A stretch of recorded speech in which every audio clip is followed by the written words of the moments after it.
అతి తక్కువ బడ్జెట్‌తో మీ పర్సనల్ ఇంటర్వ్యూస్ మరియు వ్యాపార ప్రకటనల కొరకు ఈ నంబర్‌ని సంప్రదించండి.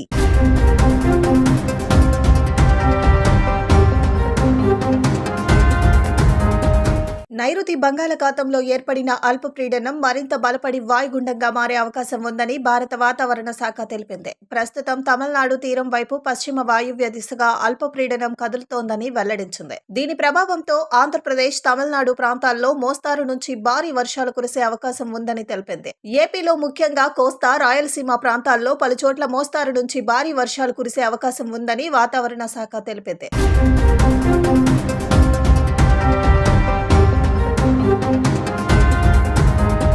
నేడు నెల్లూరు, తిరుపతి జిల్లాలలో మోస్తారు వర్షాలు, 1-2 చోట్ల భారీ వర్షాలు పడే అవకాశం ఉందని వెల్లడించింది. అదేవిధంగా రేపు నెల్లూరు, తిరుపతి, కాకినాడ, అనకాపల్లి, విశాఖ జిల్లాల్లో వర్షాలు కురుస్తాయని, 1-2 చోట్ల భారీ నుంచి అతి భారీ వర్షాలు పడే అవకాశం ఉందని చెప్పింది. ఈ మేరకు ఆయా జిల్లాలకు ఆరెంజ్ అలర్ట్ జారీ చేసింది. అలాగే కృష్ణా, బాపట్ల, ప్రకాశం, విజయనగరం జిల్లాల్లో వర్షాలు కురిసే అవకాశం ఉన్న నేపథ్యంలో ఆ జిల్లాలకు ఎల్లో అలర్ట్ జారీ చేసింది. ఈ వర్షాలు 3 రోజుల పాటు కురిసే అవకాశం ఉందని వాతావరణ శాఖ చెప్పింది.